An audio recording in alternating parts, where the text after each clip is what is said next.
Well,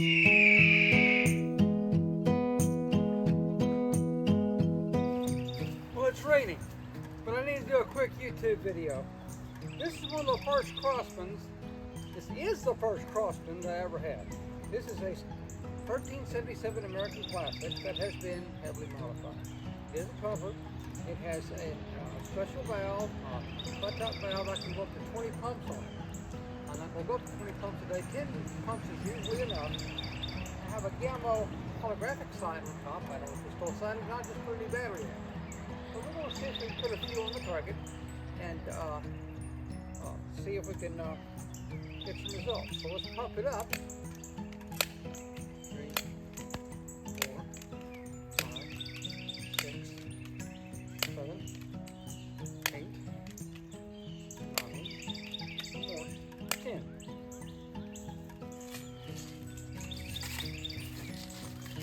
Today I'm shooting my Beeman coated wad cutters, 17 caliber. Let's get 2 or 3 of these out and put them in my pocket, so I don't risk getting the can wet. Because, you know, Crosman are pretty much an all-weather gun. So we're on safe. Always make sure your weapon is on safe. Down the top. And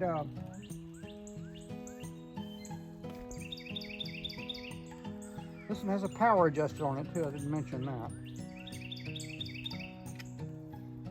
All these this stuff I got from Malcolm Airworks, every bit of it, including the little suppressor on the end of it, and it's very, very quiet. So we're going to do this with the holographic sight on.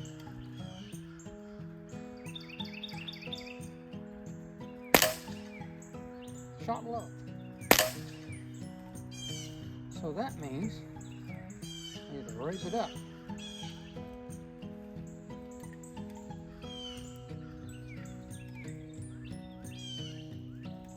There we go.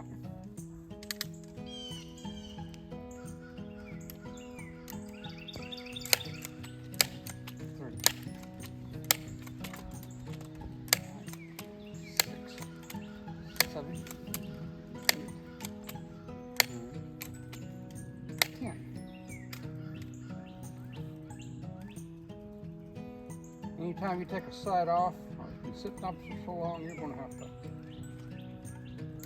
readjust your sights.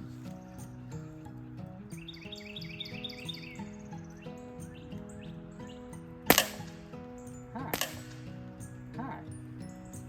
Let's come down a little bit.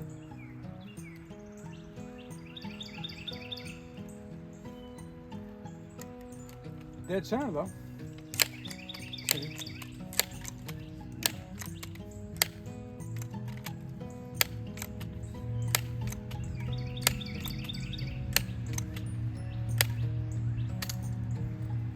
Unlimited air. Much air as you have, it will suck in and use. As long as you don't have to mess with the worry about.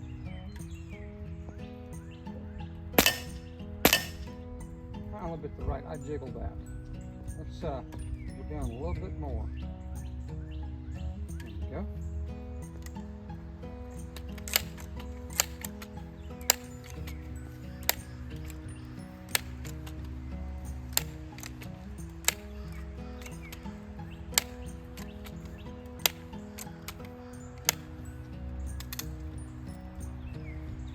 This is gun is outgrown the kid stage, I think, because my younger child might have trouble pumping it up. 12, 13-year-old, probably not.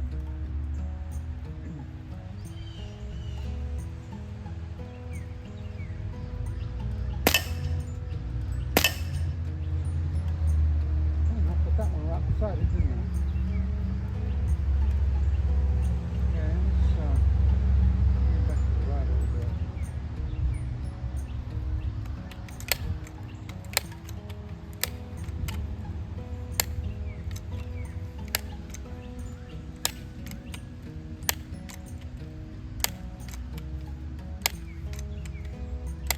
For target shooting, you could probably do 3 pumps, 4 pumps. Don't need a whole lot.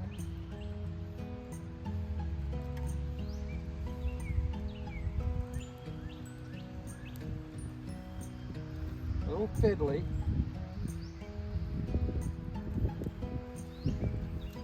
Especially when your hands are moist.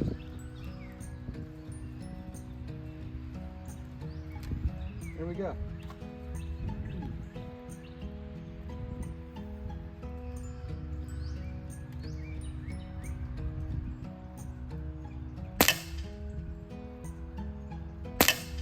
Oh, beautiful. Beautiful. I used my instinctive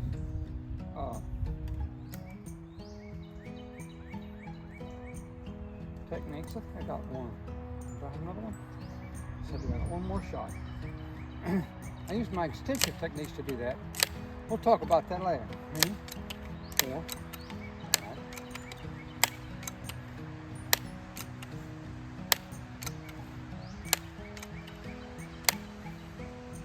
Now, if you don't mind pumping one of them up and hunting with it, you can do this all day too. But there's no such thing as a quick follow-up shot. I'll drop that.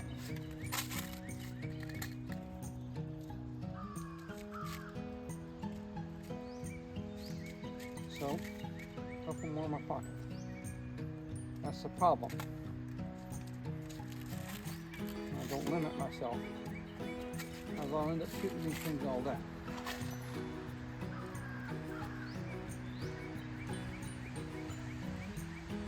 And this does get in the way of putting your pellet in. You gotta kind of roll it in from the side.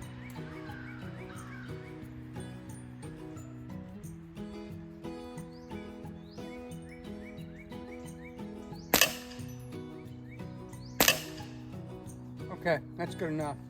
We're hitting close. Oh hell, I'm gonna do another one. 2, 3, 4, 5, 7, 8, 9, 10. And that's the problem. You go shooting a Crosman, and you can't stop shooting a Crosman. Roll down.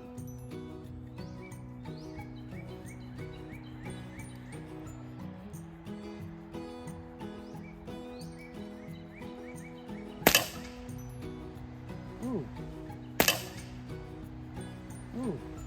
So we're doing really well with that.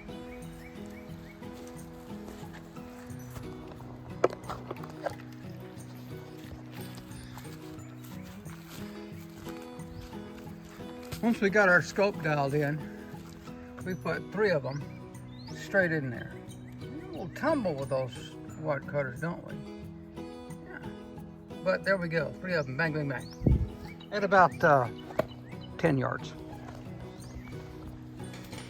My first Crosman was this one. This is a model 1377 American Classic. And I've had it for about 15, 20 years now. It's a pump up. And it has, of course, been, heavily modified. Metal breech, 24-inch barrel, shoulder stock. I still had the original pump handle. But one of the first modifications I made on this gun, I'll show you up close,